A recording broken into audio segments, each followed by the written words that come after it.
आहोत त्याच्याकडे आपण जाऊया. एफिसकरासपत्र याचा 5वा अध्याय.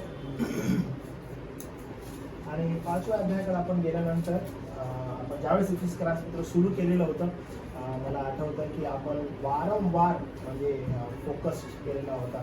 वारंवार एफिसकरासपत्र शिकत असताना हे पाहिलेलं होतं की अध्याय 1, 2 आणि 3 हे ख्रिस्ती विश्वासणाऱ्याला त्यांची जी नीड आहे, त्यांची जी आवश्यकता आहे, त्यांची जी परिस्थिती आहे त्या संदर्भात ते सांगतं. पॉल त्यांना शिकवतो की तुम्ही कशा रीतीने आपलं जीवन व्यतीत करायला पाहिजे, तुम्ही तुमचं जीवन कसं जगायला पाहिजे या संदर्भात तो त्यांना सांगत असताना तुम्हाला तुमची अवस्था नेमकी काय होती पहिला, तुम्ही आलेले कुठून आहात हे सगळं तो डिस्क्राईब करतो.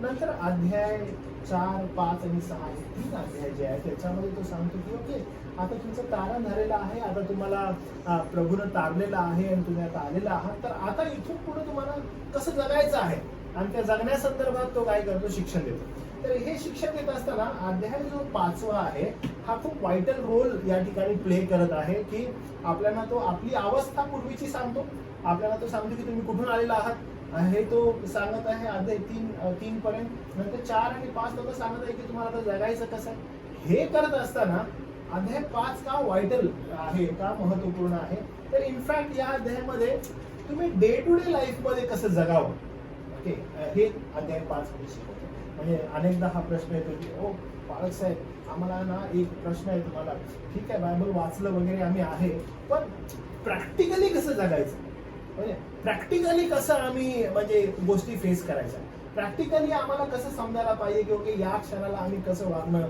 गरजेचं आहे. अनेकदा सेमिनार्स किंवा कन्व्हेन्शन असतात, ते संपल्यानंतर लोक येऊन म्हणतात की अरे तुमचं वचन वगैरे एकदम चांगलं ऐकलं, बरोबर आहे, एकदम तुम्ही शिकवता, पण आम्हाला अडचण कुठे येते जेव्हा आम्ही आमच्या जीवनामध्ये म्हणजे व्यावहारिक दृष्टिकोनातून जीवन जगत असतो त्यावेळेस कसं जगायचं. तर हे जे शिक्षण आहे हे शिक्षण आपल्याला त्या संदर्भात उत्तेजन देतं की तुम्ही तुमच्या जीवनामध्ये जगत असताना कोणत्या गोष्टी आपल्या चित्तामध्ये ठेवणं आवश्यक आहे किंवा चिंतनामध्ये ठेवणं गरजेचं आहे, ज्याचा उपयोग तुम्हाला दैनंदिन जीवनामध्ये होतो. तर मागच्या रविवारचा जो संदेश आहे तो वचन 7 पर्यंत आपण पाहिलं आणि आज आपण वचन 8 पासून पुढे पाहणार आहोत. दैनंदिन जीवनामध्ये ओके, दैनंदिन जीवनामध्ये आपल्याला काय सांगण्यात आलेलं आहे. एकदम 7वं वचन जे आहे ते आपल्याला सांगते की यास्तव त्याचे भागीदार होऊ नका. कशाचे, वरील गोष्टींचे जे सांगितलेलं आहे. वरील गोष्टी कोणत्या आहेत तर ते चांगल्या नाही आहेत, त्या खराब आहेत आणि त्या अयोग्य आहेत आणि जे तुम्ही जीवन जगत आहात या जीवनामध्ये तुम्हाला या गोष्टींचे तुम्ही भागीदार काय, तर त्याचा विचारही तुम्ही करायला नाही पाहिजे असं पॉल एनकरेज करतो. आणि आता तो पुढे जात असताना पुन्हा एकदा मंडळीला तो उत्तेजन देताना म्हणतो की आता तुम्हाला काय करायचं. तर वचन बघा 8 पासून पुढे, कारण इथून सुरुवात होते, कारण का बरं, कारण याचे भागीदार होऊ नका, या गोष्टींचे तुम्ही भागीदार व्हायला नाही पाहिजे, तुम्ही या गोष्टींच्या मागे जायला नाही पाहिजे. कोणत्या गोष्टी, तर बघा जार कर्म, सर्व प्रकारची अशुद्धता, लोभ यांचा तुमच्यामध्ये उच्चार न हो, हे पवित्र जनांना शोभते. तर हे कुणाला संबोधलेलं आहे, तर पवित्र जनांसाठी, सर्वांसाठी नाही, तर फक्त पवित्र जन, निवडलेले, वेगळे केलेले यांना उद्देशून बोललेलं आहे. त्यांना उद्देशून सांगितलेलं आहे की पवित्र जनांना हे शोभतं म्हणून तुम्ही हे करू नका. तर मंडळीमध्ये सहभागी पण कुणाचा आहे, मंडळी कुणाची आहे, मंडळीमध्ये कोण एकत्र येतं, तर जे पवित्रजन होण्याकरिता निवडलेले आहेत, वेगळे केलेले आहेत, सगळ्यांसाठीच का, तर नाही, पर्टिक्युलरली कुणासाठी, जे प्रभूचे आहेत त्यांच्यासाठी, जे निवडलेले आहेत, जे वेगळे केलेले आहेत त्यांच्यासाठी. तर प्रभूचं वचन आपल्याला त्या दृष्टिकोनातून सांगतं. आता बघूया आपण काय म्हणतो. यास्तव तुम्ही त्याचे भागीदार होऊ नका, कारण जे तुम्ही पूर्वी अंधकारात होता, आता बघा पुन्हा एकदा ती गोष्ट येते, जे पूर्वी तुम्ही अंधकारात होता. कोण पूर्वी अंधकारात होतं, जे पूर्वी आम्ही अंधकारात होतो. आता आपल्याला सर्वात अंधकारात कोण होतं बरं, तर पुन्हा बघा अध्याय 2 ओके चॅप्टर 2 वर्स 1, 2 and 3 and 4 ठीक आहे. ह्याच्यामध्ये विसरू नका, बघा पॉल पुन्हा एकदा आठवण करून देतो. कुठली आठवण करतो बघा, तो आठवण ही करतो अध्याय 2 वचन 1, 2, 3 आणि त्यामध्ये तो काय म्हणतो बघा, तुम्ही आपले अपराध व आपली पातके यामुळे मृत झाला असता तुम्हाच त्याने जीवन केले, त्यात तुम्ही पूर्वी चालत होता. हे तुमचे कृत्य जगाच्या राहाटीप्रमाणे अंतरिक्षाचा राजाधिपती म्हणजे आज्ञाभंजक लोकात आता कार्य करणाऱ्या आत्म्याचा अधिपती याच्या वहिवाटीप्रमाणे असे. त्या लोकात आपण आपल्या दैहिक वासनास अनुरूप मागे वागलो, आपल्या देहाच्या मनाच्या इच्छांप्रमाणे करीत होतो व निसर्गता अंधकाराची क्रोधाची आपण प्रजा होतो असं होतं. म्हणजे हे आपलं मूळ जीवन होतं. पॉल पुन्हा आठवण करून देतो की तुम्हाला तिथून काढलेलं आहे, तुम्हाला तिथून निवडलेलं आहे, तुम्ही वेगळे केलेले आहात. आणि जे कोणी अंधारातून बाहेर आलेले आहेत त्यांचं एकच म्हणजे कॅरेक्टरिस्टिक दिसतं, ते म्हणजे अंधारातून बाहेर आलेला व्यक्ती प्रकाशात आहे. आणि हे एकच दिसतं. म्हणून आपण ज्या वेळेस आपल्या दैनंदिन जीवनाकडे पाहतो की दैनंदिन जीवन मला जगायचं आहे आणि दैनंदिन जीवनामध्ये कोणती गोष्ट माझ्या डोक्यामध्ये, माझ्या चित्तामध्ये असणं मला आवश्यक आहे, यासाठी की माझ्या या वैयक्तिक जीवनामध्ये जगत असताना मला काही अडचण होणार नाही, मला काही प्रॉब्लेम होणार नाही. कशाच्या बाबतीमध्ये? जगासंगती डील करत असताना. म्हणजे जगासंगती जर डील करायची आहे, मला काय ठाऊक असणं गरजेचं आहे. जर मला ही गोष्ट ठाऊक नाही तर मला अडचण होणार आहे जगामध्ये व्यवहार करायला.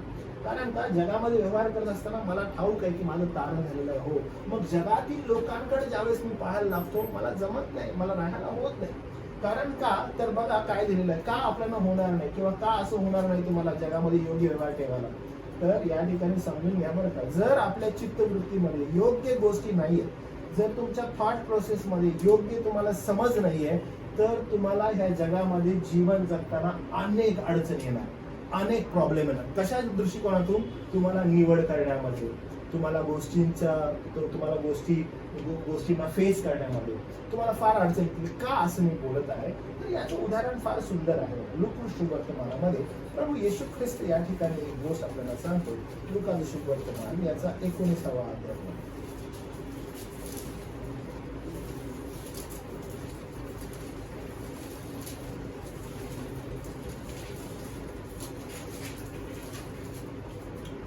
सॉरी 16वा अध्याय. लूका शुभवर्तमान याचा 16वा अध्याय आणि वचन 8. ओके, वचन 8. येशू ख्रिस्त ही गोष्ट सांगत आहे आणि येशू ख्रिस्त सांगितलं का मी म्हणत आहे तुम्हाला अवघड जाणार आहे. तर ह्याचं उत्तर बघा, हे तो म्हणतो अन्यायी कारभाराने शहाणपण केले, यावरून त्याच्या दह्याने त्याची वाहवा केली. आणि मग पुढे काय लिहिले बघा, या युगाचे पुत्र स्वजातीविषयी प्रकाशाच्या पुत्रांपेक्षा शहाणे असतात. म्हणजे या जगाचे, म्हणजे ह्या जगातील जे लोक आहेत ते प्रकाशाच्या पुत्रांपेक्षा काय आहेत? शहाणे आहेत स्वजातीविषयी. म्हणजे ज्यावेळेस व्यवहार येतो या जगामध्ये त्यावेळेस ते प्रकाशाच्या पुत्रांपेक्षा पण कसे शहाणे आहेत. त्यांना कळतं की काय डिसिजन्स कसे घ्यायचे, कसं गुंडाळायचं, कसं करायचं. आणि मग तुम्ही म्हणता की बाबा आम्ही ख्रिस्ती पडतो ना, म्हणून आम्हाला कळत नाही, म्हणून आम्हाला समजत नाही आणि म्हणून आम्ही त्या ठिकाणी योग्य गोष्टी करत नाही. मग आपण काय करतो? ते शहाणे असतात, मग शहाण्याच्या उलट अर्थी काय होतं? मूर्ख. आणि आपण त्या ठिकाणी मूर्ख बनतो. मग आपण म्हणतो राहू दे हो, जग आहे, आता काय करायचं, आम्हाला त्रास आहेच. पण ऍट द टाइम चित्तवृत्ती तुम्हाला समजलेली आहे, तुमचं चिंतन जर योग्य प्रकारचं आहे, तुम्हाला या गोष्टींचा त्रास होणार नाही. इनफॅक्ट तुमचा दृष्टिकोन या परिस्थितीकडे पाहण्याचा फार वेगळा असेल. म्हणून पॉल जो आहे तो मंडळीला या जगामध्ये जगत असताना तुम्ही कसं जगायला पाहिजे हे तो शिकवतो. आपण का हे शिक्षण आपल्याला महत्वाचं आहे, का ह्या शिक्षणाकडे आपल्याला पाहणं गरजेचं आहे? कारण हे शिक्षण एक्झॅक्टली आपल्याला शिकवतं की तुम्हाला काय तुमचे विचार असणं आवश्यक आहे. म्हणून बघा, पहिलं तर हे समजणं आवश्यक आहे. सुरुवात करत असताना असं म्हणतो कारण लक्षात ठेवा. काय लक्षात ठेवा? तुम्ही पहिला अंधकाराचे होते. सुरुवात कशी करतो बघा, परत आपण जाऊया इफिसियन्स पत्र याचा 5वा अध्याय आणि वचन 8. ओके, तो सुरुवात कशी करतो बघा, कारण तुम्ही पूर्वी अंधकार असे होता. बरोबर आहे? तो काय करतो? पूर्वीच्या गोष्टी संदर्भात सांगतो. याचा अर्थ विश्वासणाऱ्यांना. आता हे कुणाला लिहिलेलं आहे? पुन्हा एकदा सांगा बरं मला, हे कुणाला लिहिलेलं आहे? हे कुणासाठी लिहिलेलं आहे? बरोबर, हे पवित्र जनांसाठी. बरोबर. जर आपण इथे बसलेले लोक आहोत आणि आपण म्हणतो तो आमचं तारण झालेलं आहे, आम्हाला पवित्रीकरणासाठी निवडलेलं आहे आणि वेगळे केलेलं आहे. Very good. तर वेगळे केलेल्या लोकांना तो बोलत आहे. आता वेगळे केलेल्या लोकांना जो तो बोलत आहे, त्या वेगळे केलेल्या लोकांनी हे लक्षात ठेवायचं. काय लक्षात ठेवायचं? की कारण जे तुम्ही पूर्वी अंधकारात होते. म्हणजे सगळ्यात पहिली गोष्ट आपल्याला समजून गेली ही आहे की आपण भ्रष्ट होतो आणि मनुष्याची भ्रष्टता आपल्याला समजायला लागते. जर आपण योग्य आणि भ्रष्टता आपली समजली नाही, योग्य रीतीने कळालं नाही, तर मग आपल्याला समजणार नाही की आपण देवाकडे कसं जातो. काल आपण पाहिलं की प्रार्थनेची योग्य पायरी काय आहे. ओके, आणि प्रार्थनेची योग्य पायरी पाहत असताना आपण काय म्हणालो की फर्स्ट थिंग आपल्याला काय नोट डाऊन करायचे, प्रार्थना करत असताना काय लक्षात ठेवायला पाहिजे आपण. सगळ्यात पहिला काय होतं परमेश्वराला संपूर्णपणे डेडिकेट युअरसेल्फ, समर्पित होणं, समर्पित होणं. कारण का जोपर्यंत आपण समर्पित होणार ना आपल्याला करणार नाही. तर त्यामुळं सगळ्यात पहिला तारण झालेला व्यक्ती किंवा पवित्रीकरणात चालणारा व्यक्ती सगळ्यात पहिला त्यानं बुद्धीमध्ये आपल्या काय मस्तिष्कामध्ये फिट करायचं आहे की पहा मी कोण आहे, अंधकारातून बाहेर आलेला मी. हे कधीच विसरायचं. आज हे शिक्षण देत नाही लोक, आणि लोक म्हणतात की एकदा झालं ना ते त्याचा विचार नका करू, संपून त्याचा विचार नाही करायचा.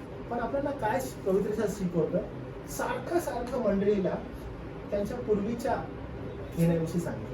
आपण जर आपला जुना करार खोलला आणि जुन्या करारामध्ये इस्रायलाविषयी देवा जेव्हा कधी बोलला ते तुम्हाला दिसेल बघा. तो म्हणतो कुठून आणलं तुला माहिती आहे का, ऑलवेज कुठून आणलं विसरू नका. इनफॅक्ट ज्यावेळेस अब्राहम बोललो मी कुठं पडलेलं होतं माहितीये का, म्हणजे आपल्या पूर्वीच्या जीवनाविषयी जर तुम्ही विसरले तर तुम्हाला पुढे जाताना फार अडचण होते. त्यामुळे आपलं पास्ट जे आहे जिथून आपण आलेलो आहे ते आपल्याला ठाऊक असणं फार गरजेचं. म्हणजे पास्ट म्हणजे मटेरियलिस्टिक गोष्टींबद्दल नाही काय, हो मी खूप गरीब होतो, मी खूप अनाथ असावं, माझं परिस्थिती बरोबर नव्हती, हे नाही. याबद्दल देवाला गौरव धन्यवाद दिलाच पाहिजे. पण याच्या पलीकडे गोष्ट काय आहे की मी पापामध्ये माझ्या स्वतःच्या वैयक्तिक घाणेरड्या गोष्टींमध्ये पडलेलो आणि मी स्वतः त्यातून बाहेर येऊ शकत नव्हतो. या तारणासाठी मी योग्य नव्हतो. मी अंशतः क्रोधाची प्रजा होतो. मी मरायलाच पाहिजे, माझ्यावर न्याय योग्य व्हायलाच पाहिजे अशी माझी परिस्थिती होती. पण देवानं येशू ख्रिस्ताद्वारे मला कृपा पुरवली आणि त्या अंधकारातून मला बाहेर काढलं. हे मूळ सत्य मला ठाऊक असणं, आपली मूळ परिस्थिती ठाऊक असणं आवश्यक आहे. म्हणून इफिस 2:1-3 आपण कधी विसरायचं नाही. त्याच्यामध्ये मूळ आपल्याला सांगितलेलं आहे की तुम्ही मूळ कोण. आणि मग हे बोलल्यानंतर पॉल पुढे काय म्हणतो, तो मंडळीला पुन्हा एन्करेज करतो. म्हणतो तुम्ही पूर्वी अंधकार असे होता जे ते तुम्ही आता प्रभूमध्ये प्रकाश झाला. ओके, ते एकट्यानं झालेला आहात का, बोलतो नाही. एकट्यानं कोणी केलं का, बोलतो नाही. प्रभूमध्ये तुम्ही आता काय झालेला आहात, प्रकाश असेल. प्रकाश तुमच्यावर प्रकाशला आहे. वा, किती चांगली गोष्ट की तुम्ही आता काय झाला, प्रकाश झाला. मग प्रकाश झाल्यावर काय करायचं बघा, असं म्हटलंय ते तुम्ही आता प्रभूमध्ये प्रकाश असे आहात, प्रकाशाच्या प्रजेसारखे आता चाला. ओके, आता काय करा, प्रकाशाच्या प्रजेसारखे झाला. मग कसं बाबा, तर काही लोकांचं म्हणणं असं आहे प्रकाशाच्या प्रजेसारखे याचा अर्थ काय, तुम्ही असं म्हणजे चमकायला पाहिजे, फुल शुद्ध असं तुमच्यावर असा प्रकाश असायला पाहिजे. तुम्ही चालताना तुमच्या मुखातून काय निघायला पाहिजे, प्रकाश, तेजस्वी प्रकाश असा निघाला पाहिजे. मग आम्ही प्रकाशाच्या प्रजेसारखे.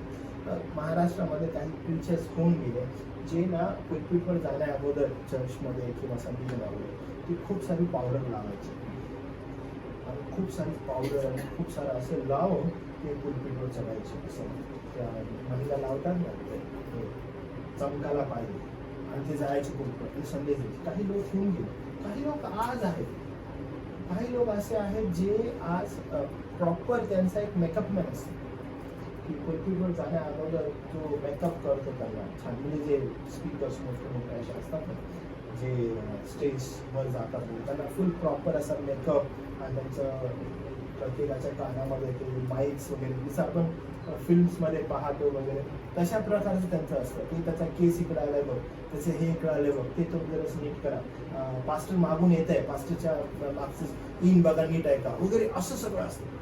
का तर इतकं टिपटॉप आणि इतकं चांगलं दिसायला पाहिजे की ते प्रकाश जो आहे तो प्रकाश असा प्रदर्शित व्हायला पाहिजे, म्हणजे लिटरली असा दिसण्याचा. बायबल लिटरली मीन तसं करतं का, या शारीरिक गोष्टींसंदर्भात पवित्र शास्त्र असं करतं का, तर आपण शास्त्रात बघा काय एक्झॅक्टली म्हटलेलं आहे. कारण प्रकाशाचे फळ म्हणजे बघा की ॲज प्रकाश असं म्हटलेलं आहे तर हे रिलेट कुठं करत आहे, त्याच्या फळाकडे. म्हणजे प्रकाशाच्या प्रजेसारखे चाला असं म्हटलंय, पण प्रकाशाच्या प्रजेसारखे चालणं आणि मग प्रकाशाचे फळ असं ज्यावेळेस येतं त्यावेळेस त्याचा दृष्टिकोन काय माहितीये का, म्हणजे झाड. म्हणजे ऍज सून ऍज प्रकाश येतो तर त्याच्यातून बाहेर काय येतं, फळ. म्हणजे हे अपॅरन्स जो आहे याच्याऐवजी फ्रूट जे आहे तिकडं काय येत आहे, फोकस येत आहे. तो फोकस काय बघा, फ्रूट कुठला आहे तर सर्व प्रकारचे चांगुलपण. सुरुवात कशी आहे, सर्व प्रकारचे चांगुलपण. प्रकाशाच्या प्रजेसारखं चालणं आणि चालत असताना असं म्हटलंय म्हणजे सर्व प्रकारचं चांगुलपण त्याच्यामध्ये असं. सर्व प्रकारचं चांगुलपण हे कसं आहे बरं, तर बघा ह्याच्या अगोदर लिहिलंय का, बिलकुल ह्याच्या अगोदर लिहिलंय. आणि तो काय म्हणतो, सर्व प्रकारचे चांगुलपण, धार्मिकता, सत्यता आणि याच्यात. म्हणजे जो व्यक्ती प्रकाशात चालत आहे त्याच्यातून काय बाहेर पडायला पाहिजे, त्याचा अपीअरन्स, त्याची पावडर, त्याचं चमकणं, त्याचा मेकअप होतं नाही, मग काय बाहेर पडायला पाहिजे, सर्व प्रकारचं चांगुलपण. म्हणजे जेव्हा तो विचार करायला लागतो, बोलायला लागतो, त्यातून काय बाहेर पडलं पाहिजे, सर्व प्रकारचं चांगुलपण, सर्व प्रकारची धार्मिकता आणि सत्यता. आता विसरू नका बरं का, वेअर आय स्टार्टेड विथ दिस. म्हणालो की पहा, ज्या वेळेस आपण आपल्या दैनंदिन जीवनात जीवन जगतो तुम्हाला त्रास होईल. काय त्रास होईल बरं, त्रास कधी होतो, जो व्यक्ती सत्यात चालत आहे ना त्याला त्रास नाही होत, जो व्यक्ती असत्यात चालतो त्याला त्रास होतो. ज्याच्याकडे सत्य आहे त्याला कधी त्रास नाही होणार, ज्याच्याकडे असत्य आहे त्याला त्रास होणार. तुम्ही प्रकाशाचे आहात, तर प्रकाशाचे लोक ज्यावेळेस अंधकारमय जगामध्ये आहेत, त्या अंधकारमय जगामध्ये जगत असताना त्यांच्याकडून काय प्रदर्शित व्हायला पाहिजे, त्यांच्याकडून एकच गोष्ट प्रदर्शित व्हायला पाहिजे, ती म्हणजे काय, तर प्रकाश. प्रकाशाशिवाय दुसरं काहीच नाही. तर हे अत्यावश्यक आहे, हे आपल्याला समजायला पाहिजे. बघूया आपण. तुम्ही काय करा, तुम्ही प्रकाशाच्या प्रजेसारखे चाला. ओ किती चांगली गोष्ट. आणि म्हणून येशू ख्रिस्त काय म्हणतो आठवलं तुम्हाला, येशू ख्रिस्त असं म्हणतो, या जगाचे पुत्र आणि कन्या त्या प्रकाशाच्या पुत्रांपेक्षा काय अधिक स्मार्ट आहेत, अधिक स्मार्ट लोक आहेत. आणि मग आपल्याला कधी त्रास होईल माहितीये का, जेव्हा आपण जीवन जगतो आणि आपल्यामधून जर योग्य प्रकारचं चांगुलपण दिसलं नाही, योग्य प्रकारची धार्मिकता दिसली नाही, सत्यता जर दिसली नाही, तर तुम्हाला त्रास. आणि मग ही कंप्लेंट नाही करू शकत, आम्हाला प्रॅक्टिकल कसं जगायचं ना ते कळत नाही, आम्हाला स्मार्टनेस कसा वापरायचा हे कळत नाही. बायबल फार क्लिअर आहे यावर.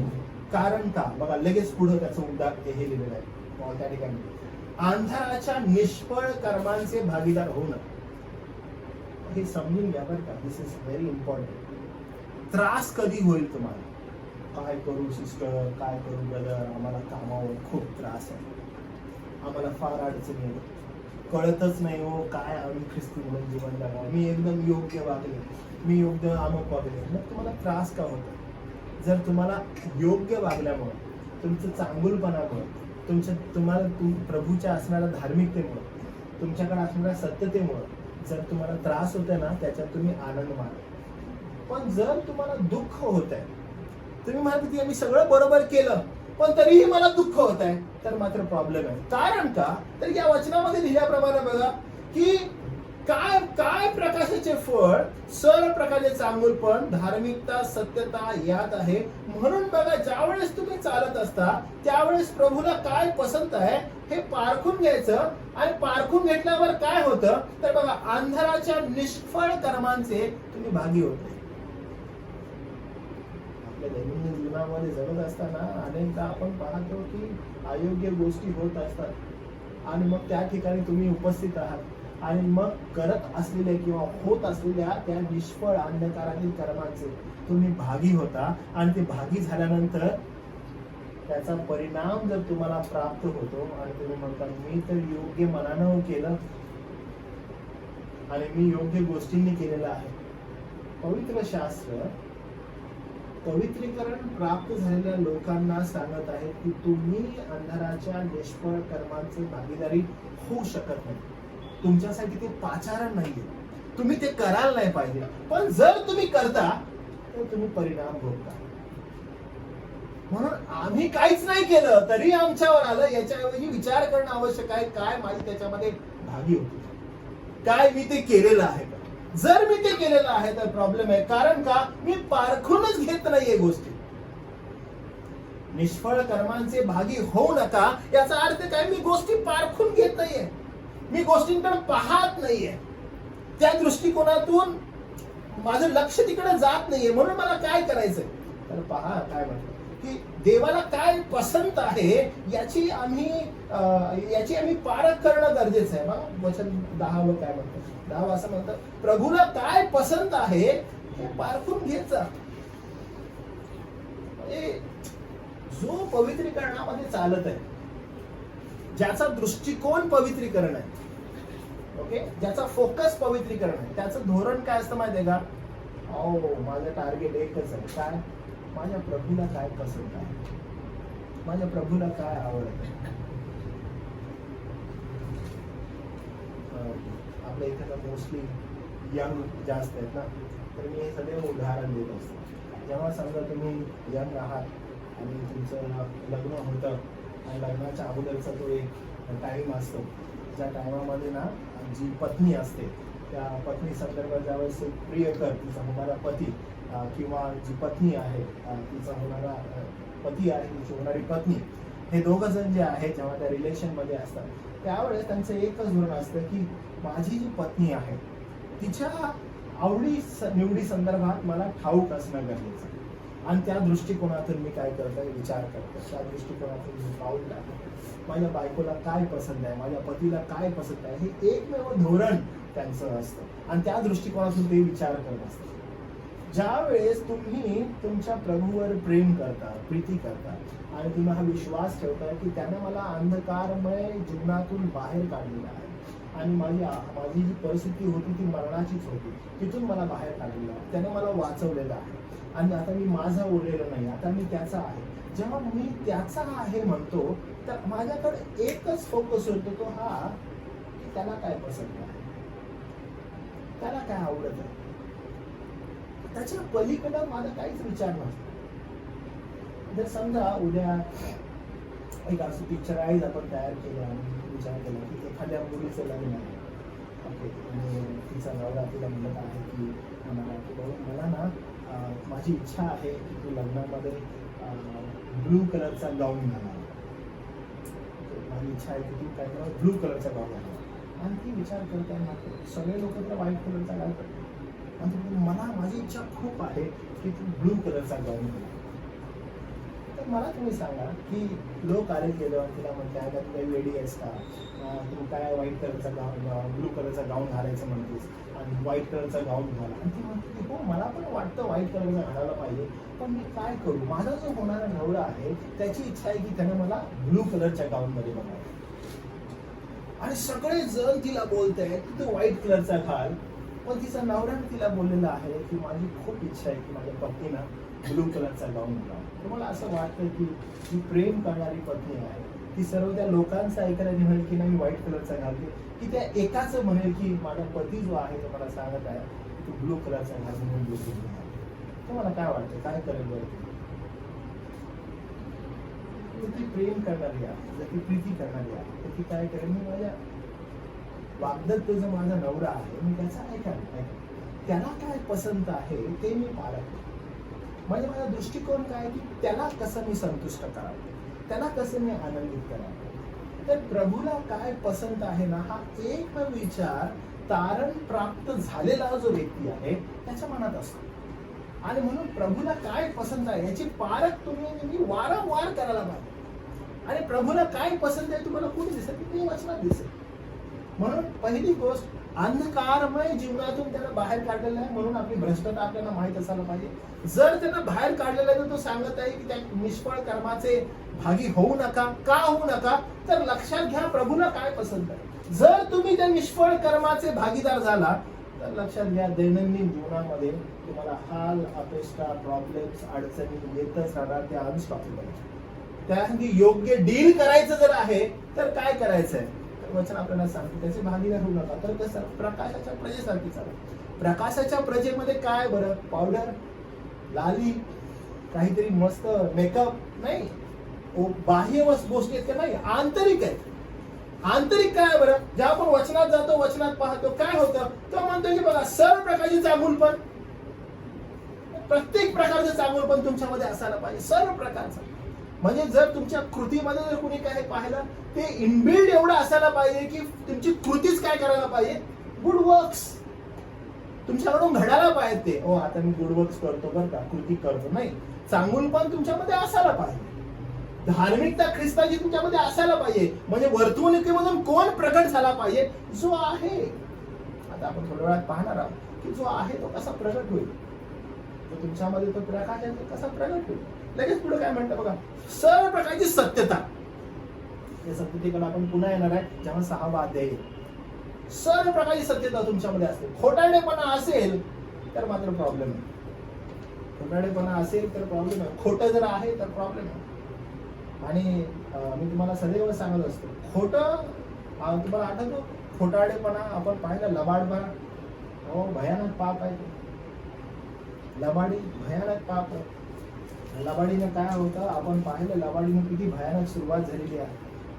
म्हणून लबाडी तुमच्यामध्ये नसावी, खोटेपणा तुमच्यामध्ये नसावा. काय असावं? सत्यता. म्हणजे जे काय आहे ते सत्य असावं. ह्यानं काय होणार नाही, ह्यानं तुम्हाला त्रास नाही होणार. आणि जर हे तुमच्यामध्ये नाहीये तर प्रॉब्लेम आहे. कारण काय, मग या कर्मांचे भागी तुम्ही होऊ नका असं तो म्हणत आहे.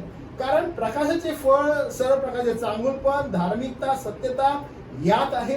प्रभूला काय पसंत आहे हे तुम्ही पारखून घ्या. म्हणजे वारंवार काय करा, तुम्ही पारखा जावा. वाचा वचन आपण पहिले थेसलोनिकरासपत्र 2रा अध्याय आणि 4थं वचन. पहिले थेसलोनिकरासपत्र 2रा अध्याय आणि 4थं वचन वाचा तुम्ही. तो सुवार्ता आमच्यावर सोपवून देवाने आम्हाला पारखून पसंत केल्यामुळे आम्ही ती सांगतो. म्हणजे प्रभूनं काय केलं, प्रभूनं पारखलं, पसंत केलं आणि मग आम्ही त्यांना आम्हाला दिली.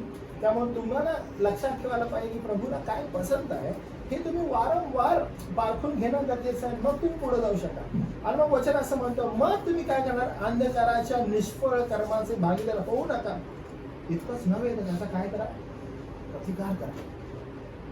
म्हणजे दैनंदिन जीवनामध्ये जर अयोग्य गोष्ट तुमच्या माझ्या समोर होत आहे तर ते पाहणं गरजेचं आहे. जर अयोग्य गोष्ट आहे तर त्याचा काय करायचं आहे, प्रतिकार करायचा आहे. मी मागील दिवसांमध्ये ज्यावेळेस महिलांचं सेमिनार झालं ना, महिलांना सांगत असताना, शिकवत असताना ज्यावेळेस वचनं आम्ही काढली आम्ही वाचू लागलो त्यावेळेस ती काय करते, जी सद्गुणी स्त्री आहे ती काय करते, आपल्या मुलांना यथायोग्य राहण्यासाठी शिकवते. इतकंच काय तर ती ज्यावेळेस शिक्षण देते आपल्या मुलांना तर ती त्याला सांगते की जर कोणी अनीतिमानानं वागतो आणि त्याचा कैवार घ्यायला तिथं कोण नाही आहे तर ती मुलाला म्हणते की जर तो मुखाने जड आहे, जर त्याला बोलता येत नाही तर माझ्या मुला त्याच्या बाजूने उभा राहा, धर्माने त्याचा न्याय कर, त्याची बाजू घे, अशी त्याला ती सांगते. शिक्षण अशी देते त्याने. ती असं नाही म्हणत की बाबा तुला त्या प्रॉब्लेममध्ये पडायची काय गरज आहे. ती म्हणते जर तिथं कोण असा आहे की जो अयोग्य गोष्टी सोसत आहे तर त्याच्या बाजूने तू उभं राहा, अशी त्याला ती एनकरेज करते. आणि ते आवश्यक आहे.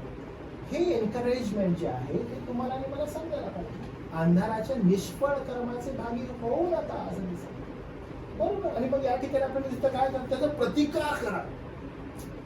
आपल्याला उभं राहून काय करतो त्या ठिकाणी त्याचा, म्हणजे दैनंदिन जीवनामध्ये जगत असताना तुम्हाला अडचण नाही व्हायला पाहिजे, तुम्हाला प्रॉब्लेम कसा होईल बरं आम्हाला, त्याचा काय करा, योग्य प्रतिकार करा. प्रतिकार करण्यासाठी काय करू शकतो बरं आपण वचन वाचू. बरोबर. पहिले तिमोथी 5वा अध्याय 20वे वचन. पहिले तिमोथी 5वा अध्याय 20वे वचन. Expose them, expose them English मध्ये म्हणतो. 5वा अध्याय आणि 20वे वचन.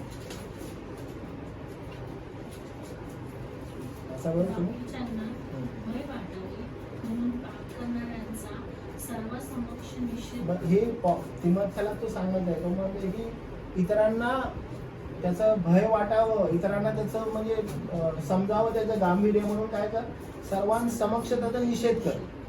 म्हणजे जर तुमची इच्छा आहे की तुम्हाला येणाऱ्या दिवसामध्ये काही गोष्टी सामोऱ्या जात आहेत, कठीण जात आहेत, तर म्हणजे एक्सपोज देम, माग हटू नका. त्या ठिकाणी तुम्हाला योग्य निर्णय घेणं गरजेचं आहे. जर ते घडत नाही तर प्रॉब्लेम आहे. आपण कधी कधी काय करतो, दबून राहतो. नाही, when you have a truth, तुमच्याजवळ सत्य आहे, तुमच्याजवळ जर नीतिमत्व आहे, तुमच्याजवळ जर चांगुलपण आहे, तर तुम्ही अयोग्य गोष्टींना घाबरणार नाही. तुम्ही उभं राहणार, तुम्ही बोलणार. जेव्हा कधी तुम्ही बोलणार नाही, जेव्हा तुमच्याकडे असत्यता आहे, आणि तुम्हाला असं वाटतं की हे बोलण्यानं ना थोडी अडचण होऊ शकते मला, नको बोला. But when you have truth, सत्य जर आहे तर तुम्ही मागे हटणार नाही. म्हणून स्वतःचं व्यक्तिमत्व अशा रीतीने तुम्ही डेव्हलप करा, अशा रीतीने प्रभूच्या सानिध्यात जा की तुम्हाला ह्या गोष्टींचं भय वाटणार नाही. पुढे वचन काय म्हणत आहे बघा, पुन्हा असं म्हणतं, कारण त्या लोकांच्या हातून गुप्तपणे जी कर्मे होता त्याचा उच्चार करणे देखील लज्जेचे आहे. आपण वाचलं ते की हे लज्जेचं आहे. कुठलं आहे बरं, तर बघा जगामध्ये कोणता समुदाय आहे आणि काय करतो. वचन 3 त्याच्यामध्ये असे लिहिलंय की जारकर्म, सर्व प्रकारची अशुद्धता, लोभ तुम्हामध्ये उच्चार न हो, हे पवित्र जनांना शोध. म्हणजे तुम्ही बोलू पण नका, तुम्ही उच्चार पण करू नका ह्या जारकर्माविषयी. हे त्यांना आवडतं, हे तुमच्यामध्ये न व्हावं. जगामध्ये लोक हे करतात का? ऍब्सोल्युटली करतात. जर तुम्ही मी जर नोट डाऊन केलं, जारकर्म, सर्व प्रकारची अशुद्धता, लोभ, हे सगळं ते बोलतात. आणि पवित्र जनांना काय शोधतो की तुमचा उच्चारही नाही व्हायला पाहिजे. आणि तुम्हाला मी पुन्हा सांगतो, तुम्ही हे बोलताय ना की अरे आम्ही सत्याने वागलो पण आम्हाला प्रॉब्लेम कसा काय झाला, आम्ही आमच्या कामावर, आमच्या शेजाऱ्यांबरोबर, आमच्या दैनंदिन जीवनामध्ये आम्हाला प्रॉब्लेम नाही आला. जर तुम्ही जारकर्म, सर्व प्रकारची अशुद्धता, लोभ हे जर ऑलरेडी त्या लोकांबरोबर बोललेलं आहात आणि तुमचं प्रकाशाच्या प्रजेचं असणारी वर्तणूक त्यांच्या समोर नाहीये, तर लक्षात घ्या जेव्हा कधी ते गोष्टी करतील आणि तुम्हाला त्याच्यामध्ये खेचतील, तुम्हाला प्रॉब्लेम होणार. पण जर ही गोष्ट तुम्ही लक्षात ठेवली की याचा उच्चारही नाही करायचा आहे मला, त्या लोकांबरोबर राहून बोलणं तर वेगळं आहे. तुम्ही तुमची मित्रमंडळी, जगातील सो कॉल्ड फ्रेंड्स यांच्या बरोबर बसलेला आहात, उठत आहात, बोलत आहात आणि जारकर्म, व्यभिचार, वाईट गोष्टी, एखाद्या गोष्टी संदर्भात वाईट बोलणं, तरुण मुलं आहेत, उभे आहेत, त्यामध्ये ख्रिस्ती मुलगा आहे आणि एखाद्या त्रैक मुलीविषयी अश्लील बोलणं चालू आहे, तिथे तुम्ही उपस्थित आहात, त्या बोलण्यामध्ये आहात आणि मी काही नाही बोललो बरं का रे बाबा, मी बाजूला झालो नाही, दे विल काउंट यू. आणि जर तुम्ही त्या ठिकाणी आहात आणि या गोष्टी चालत, बाजू म्हणतं प्रतिकार करा. मी काय बोललो नाही बाबा, आम्ही काय बोलत नाही अशा गोष्टींमध्ये नाही. एखादा लोभीपणा, एखादा घाणेरडापणा त्या ठिकाणी चालू आणि you are present over there, expose them. Expose कधी करू शकता बरं, जेव्हा तुम्ही सत्य आहे. असत्य माणूस असत्य लोकांमध्ये आणि तो म्हणेल मी तुम्हाला एक्सपोज करतो, नाही. तो म्हणेल पहिलं तुझं बघ, तू आम्हाला काय सांगतोस, तू आमच्यासाठी काय बोलतोस. Exposing someone you need truth. आता आपल्याकडनं सध्या 2 पार्टीच्या निवडणुका चालू आहेत, बरोबर, मोठ्या निवडणुका आहेत आणि आपण पाहतो की एक जी आहे ती दुसऱ्या पार्टीला एक्सपोज करते. तुम्ही एवढा फंड घेतला, कधीपासून घेतला, तर तो फंड घेणारा म्हणतो आम्ही ते इलेक्ट्रिक बॉन्डने घेतलेलं, इलेक्ट्रिक बॉन्ड तो ओपन फंड आहे, तुम्ही जो घेतला तो कसा घेतला. जेव्हा एकमेकाला एक्सपोज करणं चालू आहे, एक्सपोज केला ती पार्टीला दुसऱ्याला म्हणते तू काय केलं, तुमच्याकडे बघितलं काय एक्सपोज होऊ शकतं का, नाही होऊ शकत आहे, प्रॉब्लेम आहे, अडचण आहे. कोण एक्सपोज करू शकतं, the one who has truth. तुम्ही सत्याला दूर घ्या. सर्व प्रकारचं चांगुलपण, ख्रिस्ताचं नीतिमत्व आणि सत्यता ही तुमच्याजवळ असेल. म्हणजे काय होणार नाही, म्हणजे तुम्हाला ह्या जगामध्ये त्रास नाही होणार. कोणत्या गोष्टींचा, आयोगिक गोष्टी होतील का, बिलकुल होतील, त्या अनस्टॉपेबल आहेत, त्या होणार का, बिलकुल. त्याचा त्रास तुम्हाला नाही होणार. कसला त्रास, you be please that you have goodness, you have faithfulness, you have truth आणि यू हॅव रायचियसनेस. तुम्ही काय कराल, तुम्ही सॅटिस्फाईड की हे मजमध्ये आहे आणि मी खूप अद्भुत रीतीने सुरक्षित आहे. नाहीतर तुम्ही जर ह्या टॉक्स मध्ये, बायबल तर म्हणतो उच्चारही न हो. उच्चार म्हणजे माहित आहे ना, हे गोष्टी येणार का डोक्यामध्ये, हो येणार, बोलत असताना होणार का, उच्चारही न हो. You know, control your tongue. नाहीतर काय, नाहीतर अडचणी आहेत, नाहीतर तुम्हाला ह्याला फेस करायचंच आहे. बायबल पुन्हा काय म्हणतो बघा, कारण लोकांच्या हातून गुप्तपणे जी कर्मे होतात त्याचा उच्चार करणे देखील लज्जेचे आहे. हे लज्जेचे आहे. हो थांबा बरं का, आपण थांबणं गरजेचं आहे. आपल्या जीवनामध्ये प्रभूला आवडणाऱ्या कृती, त्याला पसंत असणाऱ्या गोष्टी होण्यासाठी त्याला त्याची पारख करणं गरजेचं आहे. त्याला काय काय पसंत आहे आम्हाला बघू, आम्ही काय काय करू शकतो आम्हाला पाहू, आणि मग पुढे म्हटलेलं बघा, दिस इज इम्पॉर्टंट थिंग. कोणताही दोष उघडीस आणला म्हणजे त्यावर प्रकाश पडतो. जे काही उघड झालेले असते ते प्रकाशित होते. मला तुम्ही सांगा, पुन्हा आठवण करा वचन आजपासून आपण काय होतो, कुठं होतो, अंधकारमय पडलो. आपल्यावर प्रकाश पडला का? हो पडला. ख्रिस्ताचा प्रकाश आहे का? हो पडला. मग ख्रिस्ताचा प्रकाश पडला, स्टील आपण अंधकारात आणि अंधकारातल्या गोष्टीमध्ये राहू शकतो का? नाही. मग ते काय झालं? प्रकाशित झालं. मग तो जर ते जर प्रकाशित झाले तर ते कसं आहे? ते उघड आहे. Your life is a open thing. आणि त्या ओपन बुक मधून, ओपन गोष्टीमधून काय बाहेर आला पाहिजे? चांगुलपण. काय व्हायला पाहिजे? धार्मिकता. काय बाहेर आला पाहिजे? सत्यता. हे तुमच्या जीवनातून दिसायला हवं आहे का? ऍब्सोल्युटली दिसायला पाहिजे. कारण का, एकदा का त्याच्यावर प्रकाश पडला तर ते उघड झालेलं आहे, तर ते ओपन झालेलं आहे. आणि हे डेफिनेटली अपेक्षितच आहे. डेफिनेटली काय? डेफिनेटली अपेक्षित आहे की एकदा का प्रकाश पडलेला आहे त्याच्यावर तर ती उघड व्हायलाच पाहिजे. त्याच्यातून ह्या गोष्टी बाहेर यायलाच पाहिजे. जर येत नाहीये तर प्रॉब्लेम आहे. व्हायचं नाही. कोणी असं नाहीये बरं का जे अंधार, गडद अंधार आहे, त्या गडद अंधारामध्ये बसलेला आहे आणि अचानकपणे प्रकाश आणि प्रकाशला तरी तो म्हणतो मी अजून अंधारातच बसले बाबा. नाही, कारण ऍज सून ऍज प्रकाश रिफ्लेक्ट होतो ही संपूर्ण रूम काय झालं? प्रकाशित झाली. आपण लाईट ऑफ केला, अंधार आहे. लाईट ऑन केल्या ते असं म्हणजे ओके ठीक आहे मी प्रकाशलेलो आहे पण अजून अंधारच आहे. नाही, रिफ्लेक्शन कसं आहे? प्रकाशाचं आहे आणि ते रिफ्लेक्शन व्हायला पाहिजे. म्हणून म्हटलं तुम्ही प्रकाशाच्या प्रजेसारखी चला. प्रकाशाची प्रजा कशामध्ये चालते? प्रकाशाची प्रजा चांगुलपण, धार्मिकता आणि सत्यता. आणि when somebody has truth तो वाकणार नाही. तो इनफॅक्ट काय करेल? तो विल एक्सपोज जे अनट्रुथ आहे, जे लाय आहे, जे खोटं आहे, त्याला ते काय करेल? एक्सपोज. त्याच्यामध्ये त्याला आवड असेल का? नाही.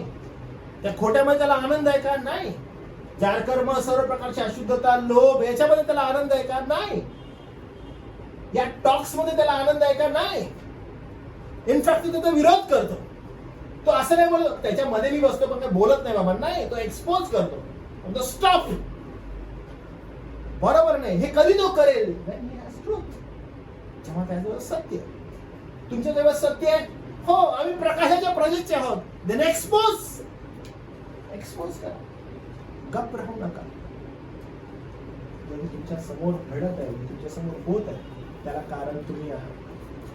जर तुम्ही हे करत नाही तर प्रॉब्लेम हा आहे की जेव्हा मग ह्या जगामध्ये जगत असताना अंधकाराचे लोक हे प्रकाशाच्या प्रजेपेक्षा कसे आहेत? स्मार्ट, कसे हुशार आहेत. प्रमुख काय म्हणतो ते कसे हुशार आहेत. आणि तुम्हाला म्हणतो तेव्हा तर आपल्याला मला बोलत होत असे आज काय झालंय? हा आज लय पण फुटली तुला, आज नाही बोलायला नाही आमच्या बरोबर, काय झालं तुला? तेव्हा तरी चांगला करत होतास. Be aware. तुम्ही ज्याचा उच्चारही होऊ नये त्या गोष्टीमध्ये जर आनंद मांडलेला आहे तर तुम्हाला प्रॉब्लेम जाणार नाही. मला तुम्हाला सांगायचं आहे की स्वतःच व्यक्तिमत्व ज्याला आपण कॅरेक्टर म्हणतो ते बनवण्यासाठी तुम्हाला वर्षानुवर्ष लागतील. नॉट हॅपन इन छप माझं कॅरेक्टर चांगलं झालं बरं, माझं व्यक्तिमत्व चांगलं झालं नाही व्हायला. असं वर्षानुवर्ष लागतील. ते मला माहिती तुला डॅमेज व्हायला किती वेळ लागेल? किती वेळ लागेल तुला डॅमेज व्हायला? क्षण. आणि ते मला माहिती जर ते डॅमेज झालं तर रिपेअर व्हायला किती वेळ लागेल? एवढे डेंजर आहे. And that's why तुम्ही जपा. खूप जपणं गरजेचं आहे. आपण कसे वागत आहोत, कसे बोलत आहोत, कसे चालत आहोत, कुणाबरोबर बसत आहोत, कुणाबरोबर, कारण हे एवढं डेंजर आहे. तुम्हाला माहिती आहे याचा डायरेक्टली रोष कुणावर जाईल, रोष इन द सेन्स याचा दोष कुणावर जाईल, ज्याने तुम्हाला पाचारण केलंय प्रकाशाच्या प्रजेचे. अरे हे तर खूप ख्रिस्ती म्हणतात,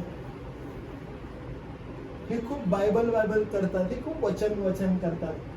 यु नो हे जग कसं आहे, बोलणार आहे, कारण ते ऑलरेडी हुशार आहे. तुम्हाला आठवलं का ते आवाबाईला कसं तो बोलण्यामध्ये दूध सरतो, गुंडाळतो, कसं गुंडाळतो, तसं तर नाही होणार आहे, तसं तर नाही घडणार आहे, असं कसं बोलला बरं तो तुला. बरोबर आहे, असंच काही.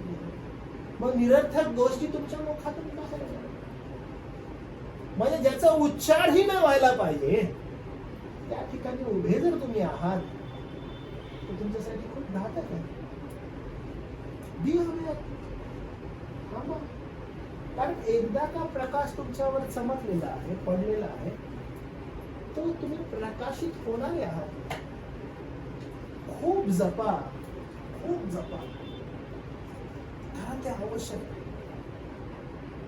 माझ्याकडे ह्यासाठी खूप उदाहरण आहेत तुम्हाला द्यायला,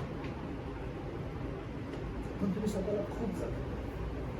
कारण तुम्ही जे प्रतिनिधित्व करायला लागलाय ते ख्रिस्ताच्या लोकांचं प्रतिनिधित्व करतात, प्रकाशाच्या प्रजेचं प्रतिनिधित्व करतात. आणि जर तुम्ही अंधकारमय जगातील लोकांसारखेच संबोधताय तर मात्र प्रॉब्लेम आहे ना. आपण जर तसेच वागत आहोत तर प्रॉब्लेम आहे ना. आपण जर जगातील लोकांकडून आयडियाज घेत आहोत आणि तशा रीतीनं आपलं व्यक्तिमत्व डेव्हलप, प्रॉब्लेम आहे ना. मला काय म्हटलं, कोणताही दोष उघडीस आणला म्हणजे त्यावर प्रकाश पडतो. जे काही उघड झालेले असते ते प्रकाशित होते. मग काय म्हटलं मला, याच तो म्हणतो हे मी ख्रिस्ता जागा हो मेलेला करून, म्हणजे ख्रिस्त तुझ्यावर प्रकाश येत. काय केलं बाबा, ख्रिस्त तुझ्यावर प्रकाश येत. जर आपण ना पवित्र शास्त्रामध्ये, जुन्या करारामध्ये, नवीन करारामध्ये बघितलं ना तर एक कृती करायला सांगितलं माहिती आहे. एक कृती वारंवार काय माहिती काय, उठ, सारखं काय म्हणतं माहिती का, उठ. हे वचन आहेत ना, ही वारंवार मी तुम्हाला सांगतो ना. फर्स्ट 51 यशया याचं 17वं वचन, नंतर 52 यशया याचं पहिलं वचन, यशया 60 पहिलं वचन, मलाकी 2 वचन 2. तर याच्यामध्ये जर आपण जुना करार बघितला ह्याच्यामध्ये एकच गोष्ट सांगितलं, उठ उठ उठ उठ उठ. म्हणजे ही कृती करायला सांगितलं, उठ, बसू नको, उठ. म्हणजे याचा अर्थ काय माहिती आहे का, बी ऍक्टिव्ह. ठीक आहे, असं नाही म्हटलं हो बसून राहा. प्रत्येक वेळेस काय म्हटलंय, उठ उठ, बी ऍक्टिव्ह. तुम्हाला ह्या जगामध्ये म्हणजे खूप ऍक्टिव्ह राहायचंय, चाणाक्ष राहायचंय, खूप विचार करायचा. उठ उठ, प्रकाशमान, प्रकाश तुझ्यावर प्रकाशलेला. हे वारंवार का बोलत आलं की उठ गरजेचं आहे, उठ गरजेचं आहे, आवश्यक आहे. आणि मग आपण रोमकरासपत्र 3रा अध्याय 13वा अध्याय आणि मग 11वा वचन बघा. रोमकरासपत्र 13वा अध्याय आणि 11वा वचन.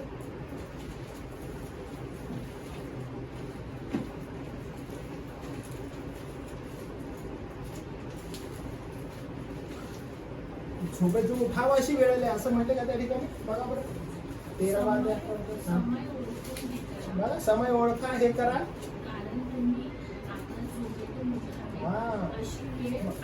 ही आता वेळ आलेली आहे की काय करावं, झोपेतून उठा. म्हणजे उठण्यासाठी वारंवार सांगितलेलं आहे, हो उठ उठ उठ. झोपत पडू नका, लोळत पडू नका. उठण्याची वेळ आहे, जाग होण्याची वेळ आहे, ऍक्टिव्ह राहण्याची वेळ आहे. कारण का, प्रकाशलेला आहे प्रकाश तुमच्यावर, तुम्ही प्रकाशाचे लोक आहात. त्यामुळं तुमचे फ्रेंड्स, तुमचे आजूबाजूचे शेजारी ज्या वेळेस गोष्टी बोलत असतात आणि त्या ठिकाणी तुम्ही उपस्थित असता, आणि तेव्हा तरी तू होतास आम्ही हे सगळं बोलत असताना, आता कसं काय मध्ये उगवलंयस तू. कारण ते ऑलरेडी हुशार आहेत, ते तुम्हाला पकडायला प्लॅनच करतायत. तुम्हाला जागृत राहायचं. आणि म्हणून पॉल जो आहे त्या वचनाचा बिलकुल वापर करतो, जुन्या करारामध्ये वापरण्यात आलेला आहे. की उठा, प्रकाश तुमच्यावर प्रकाशलेला आहे, प्रकाशाच्या प्रजेसारखे चाला, त्या प्रकाशाच्या प्रजेसारखे राहा. ते अपेक्षित आहे, ते अपेक्षित आहे. नाहीतर काय होईल? काउंटिंग, त्रास, अडचणी, काय करू बघा ना, माझ्यावरच हे काय येतं, आम्ही तर ख्रिस्ती ना, हे देवा तू असं का करतोस? आणि मग अनेक गोष्टी आमच्याकडे चालू होतात. मी तर एवढी प्रार्थना करत होतो, मी तर एवढी प्रार्थना करतो. नाही, you need to be aware. कारण का, एकदा का प्रकाश तुमच्यावर प्रकाशलेला आहे, तर जे काही प्रकाशित झालेलं आहे ते उघड होतं, ते प्रकाशित झालेले आहात तुम्ही.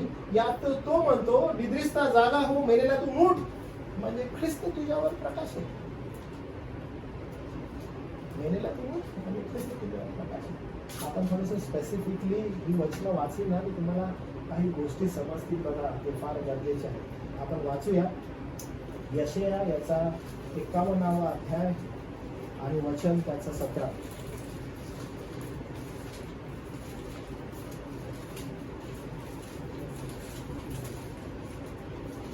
51वा अध्याय वचन 17. वाचा बरं. हे यरूशलेम आहे, हा. जागी हो, हा, जागी हो, उठ, तू परमेश्वराच्या हातून त्याच्या क्रोधाचा प्याला पिऊन टाकला आहे. बरोबर. परमेश्वराचा आपण क्रोधाचा प्याला पिऊन टाकलेला. बरोबर.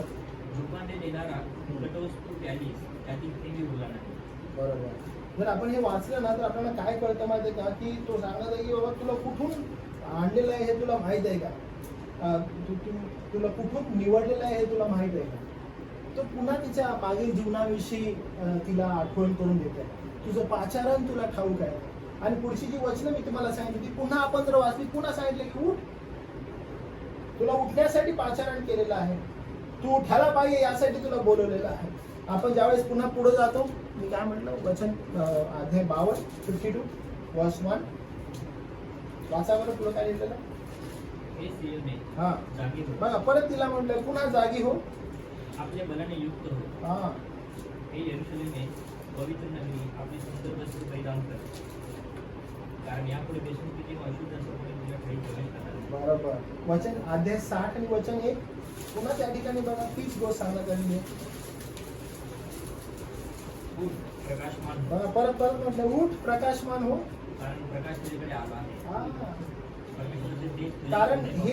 हेच पाचारण आहे, हेच बोलणं आहे, हेच सांगणं आहे की उठ, काय कर, प्रकाशमान हो. त्यासाठीच तुला बोलवलेलं आहे. मलाकी याचा 4था अध्याय आणि वचन 2.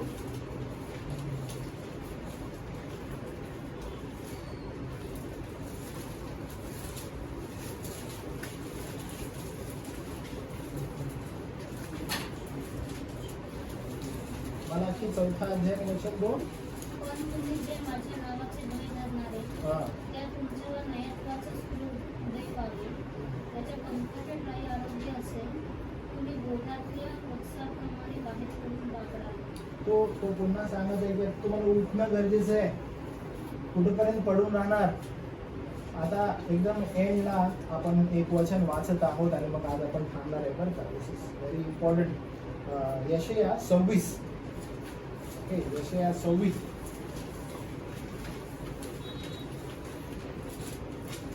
आणि मी काय करेन माहिती आहे का, वचन 16 पासून वाचतो. थोडं लक्ष द्या बरं का, हे फार गरजेचं आहे. थिओलॉजिकली फार जबरदस्त रीतीनं त्या ठिकाणी बोललेलं आहे की कोण आहे जो प्रकाशमान आपल्याला झालेला आहे. साधा सुद्धा नाहीये, तो खुद्द ख्रिस्ताचा प्रकाश तुमच्यावर आणि माझ्यावर पडलेला आहे, असं इफिसच्या पत्रामध्ये लिहिलेलं आहे एंड होत असताना.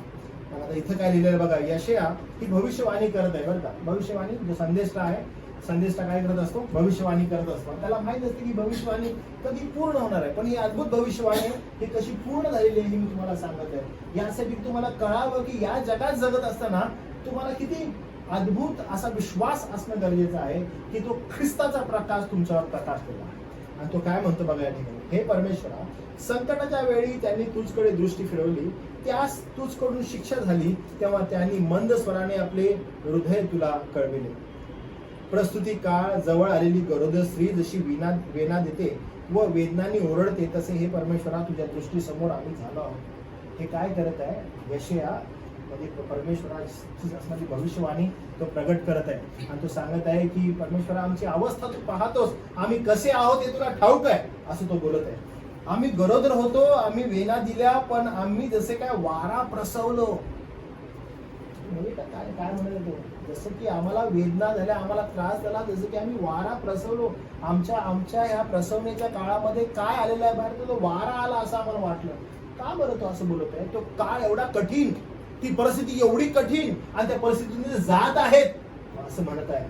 तुला काय म्हणतो बघा, पण आम्ही जसे काय वारा प्रसवलो, आम्ही देशाचा काही उद्धार केला नाही. म्हणजे आमच्या दृष्टिकोनातून, आमच्या क्षमतेनं आम्ही जे करावं ते केलं, पण काही देशाचा उद्धार झाला नाही, देशाचं काही चांगलं झालं नाही. पूर्वी जे आले, जे होते, जे गेले, काही फायदा नाही झाला. हे परमेश्वराला तूच काहीतरी कर असं पुढे तो सांगत आहे. काय म्हणतो बघा, देशात वस्ती कराव्यास कोणी जन्म पावले नाहीत, की या देशाचा उद्धार होईल असं कोणच आलं नाही, कुणाकडून हे झालं नाही. बोले जे लोक आले जसे की वारा आल्यासारखे आले आणि गेले, पण आमचा उद्धार झाला का, आमचं चांगलं झालं का? बोलतो कोणच नाही झालं, कोणच नाही आलं. आमची परिस्थिती फार कठीण आहे. भविष्यवाणी करत आहे तो. तेव्हा आता काय म्हणतो तू, भविष्यवाणी करत आहे. वचन 19, तुझे मृत जिवंत होते. आता तुम्हाला ती गोष्ट समजत आहे का? तो काय म्हणतो की तुझे मृत म्हणजे काय? बरोबर, तुझे मृत जिवंत होतील. म्हणजे जे तुझे मेलेले आहेत, म्हणजे मेलेले आहेत पण कोण आहेत? ते तुझे आहेत, ज्यांना तू निवडलेला आहे, ज्यांना तू नेमलेला आहेस. आता तुम्ही थोडंसं थांबा बरं आणि विचार करा. कुठला विचार मागता? इफिस अध्याय 2 वचन 1, 2, 3. तुम्ही आपले अपराध व आपली पातके याच्यामध्ये मृत होता आणि त्यांना काय केलं? त्यांना जीवन दिलं. जे त्याचे आहेत, जे मृत होते त्यांना त्याने जीवन दिलं. ही भविष्यवाणी कधी देत आहे? यशया देत आहे. यशया सांगत आहे की जे तुझे मृत आहेत ते काय करतील? ते जिवंत होतील. कुणामध्ये? ख्रिस्तामध्ये. म्हणजे इफिसकरास पत्र 1 अध्याय 1 वचनापासून जी सुरुवात आहे त्याच्यामध्ये असं म्हटलेलं आहे की तुमची निवड ही कधी होती? पृथ्वीच्या स्थापने अगोदर. म्हणजे हा जो प्लॅन आहे आपल्याविषयी तो किती अद्भुत आहे, तो कसा पूर्ण होत आहे याचं अभिवचन तो देतो. तुझे मृत जिवंत होतील. माझ्या लोकांची प्रेते उठतील. मातीच मिळालेल्या जागृत व्हा, गजर करा. म्हणजे जे मेलेले आहेत ते उठतील. आता लक्षात घ्या काय करायचं? गजर करा. आता उठा आणि विसरू नका की कुठून बाहेर आलेला आहे. जर तिथून बाहेर आलेला आहे तर या जगाबरोबर मिक्स होऊ नका. तुमचं काउंटिंग या जगाबरोबर होऊ नये. कारण वचन पुन्हा म्हणतो बघा, कारण तुझवरील दहीवर हे प्रभातीचे जीवनदायी दहीवर आहे, भूमी प्रेते बाहेर टाकेल. हे होणार झालं का? आपसिक झालं. मग कोण कुठले? एक फार सुंदर वचन आहे जे मला तुम्हाला सांगायचं आहे की येशू ख्रिस्त जो आहे लुकीश वर्तमानामध्ये हेलेनी म्हणजे परराष्ट्रीय बरं का, परराष्ट्रीय लोक येतात आणि फिलिपाला सांगतात की आम्हाला ना येशूला भेटायचं. असं बोलल्या फिलिपाकडे ती न्यूज येते आणि फिलिप मग जाऊन आंद्रेला सांगतो आणि आंद्रेला जाऊन येशूला सांगतो की हेलेनी लोकांना तुला भेटायचं. तुला माहिती आहे काय घडतं? तिथं गोष्ट अशी घडते की येशू ख्रिस्त जाऊन त्यांना भेटायच्या ऐवजी येशूचं शिक्षण द्यायला लागतो. आणि शिक्षणामध्ये तो काय म्हणतो माहिती आहे का? शेवटची घटका जवळ आलेली आहे.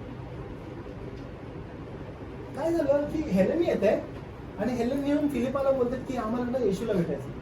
फिलिप जातो आणि आंद्रेला सांगतो की हेलेनी लोकांना म्हणजे परराष्ट्रीय लोकांना येशूला भेटायचं. आता या ठिकाणी घटना काय व्हायला पाहिजे की ठीक आहे मला भेटायचं आहे, मी येऊन भेटतो. येशू काय करतो माहिती आहे का? येशू लोकसमुदायाला शिक्षण द्यायला लागतो आणि येशू लोकसमुदायाला म्हणतो की पहा शेवटली घटना जवळ आलेली आहे, पहा आता गौरव होण्याची वेळ आलेली आहे. तो प्रभूकडे बोलताना आकाशातून वाणी होते की मी तुझं गौरव करेन. लोक म्हणून अरे देवदूत बोलत आहे, त्यासाठी ती देवदूत बोलत आहे. आणि येशू म्हणतो ही वाणी तुमच्यासाठी आहे. कळत नाही काय? कारण परराष्ट्रांचं तारण जवळ आलेलं आहे. परराष्ट्राला सत्य समजत आहे. कोण ते? तुम्ही आणि मी. तुझे मृत उठले जातील. आपण सगळेजण त्या परिस्थितीत होतो. आता हा प्रकाश आपल्यावर प्रकाशलेला आहे. अंधाराच्या निष्फळ कर्माचे भागी होऊ नका. कारण खूप जवळ आता प्रभूचं येणं झालेलं आहे. ज्या ज्या भविष्यवाणी आपण वाचल्या ते एक्झॅक्टली पूर्ण झाल्या, एक्झॅक्ट झाल्या. आपण ज्यावेळेस बघतो की येशूकडे हेलेनी लोक आले आणि येशू म्हटलं की चला शेवटली घटका जवळ आलेली आहे, हेलेनांचं तारण पर्यंत जवळ आलेलं आहे.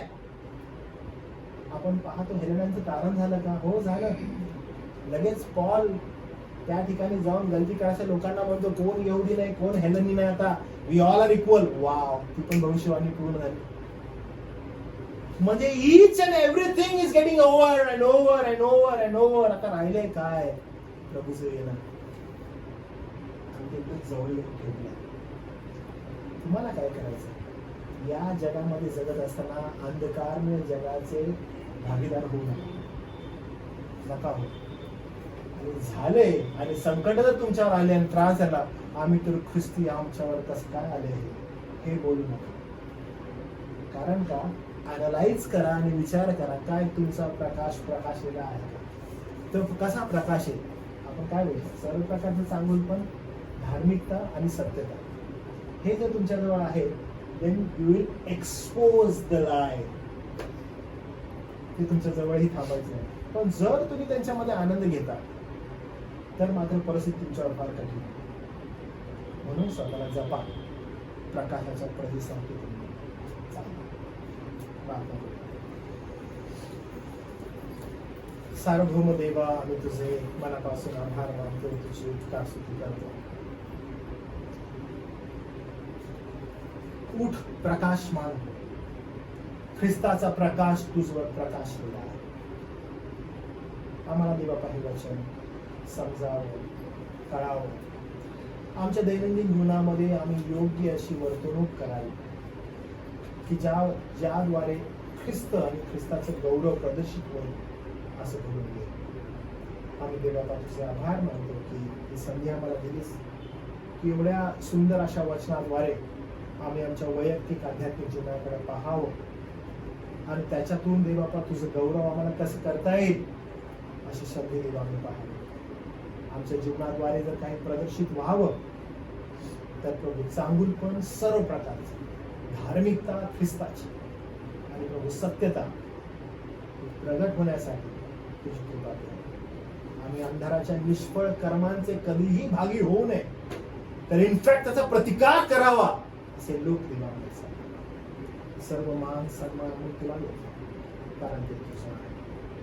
तारणारा प्रभू येशू ख्रिस्त याच्या नावात प्रार्थना केली म्हणून आमेन.